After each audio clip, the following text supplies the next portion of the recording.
নেশা করা কোনো বড় বিষয় না। নেশা তো আজকালকার ছোট পোলাপাইনও করতে পারে, বুঝছ নাই? কিন্তু নেশা কইরা স্ট্রং থাকা যায় হইলো মূল বিষয়। দেওয়াস না কাউকে সারা রাত নেশা করে এখন আমি স্ট্রং আছি। স্ট্রং এর কথা যেহেতু কইলাইছস তাহলে তো বেটা সবার আগে আমারই নামাইবো। তুই তো বেটা কালকে খাইস, আমি বেটা এক্ষুনি খাইছি, দেখোস না আমি এখনো কি স্ট্রং। তোরা দুইটা তো আমার সামনে বাচ্চা, আমি যে নেশা করি কেউই টের পায় না। এই বিষয়ে যদি কথা কয়ে এনেছস তাহলে তোকে তোর গুরুরে চিনা রাখা উচিত। আমি হলাম তোর গুরু। আঙ্গ ঘর থেকেও ভাত খায় না, ভাতের বদলে শুকনা পাতা, তরকারি বদলে ভিজা পাতা, আর ডেজার্ট আইটেমে খাই সুইট ক্যান্ডি। এখন যদি তোর আমার এক বস্তা খাওয়াই দেন তাও আমি স্ট্রং খারে থাকবো, বুঝছ না? কি করতে দোকানে সিগারেট দরকার লেগে গেছে। ওই বেটা তোর কালকে দেখলাম তুই দোকানটা ললিপপ কিনতে।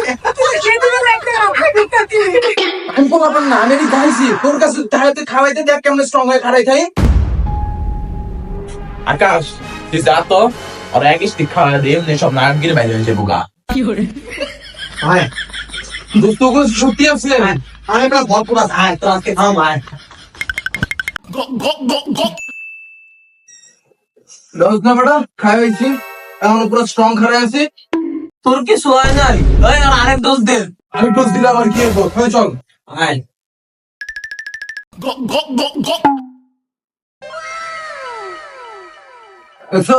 খাইছি এমন কিছু হয়েছে? বেটা থাক, কিছুই হয় নাই। আর আরেক ডোজ দে। অনেক ডোজ দিলে এবার আমার কি হইব? এই চমদি আয় তোর আরেক ডোজ দে। আয় আয় তোর লোক কি কোয়াই না? আয়। দেখ আরেক ডোজ খাইছি কিন্তু হয়েছে কি রে, তোর অনেক কিছু হয় নাই? আমার কি হইব? আমার কিছুই হয় নাই। আব্বা আমার ডলটা হতো বাবা লা লা লা লা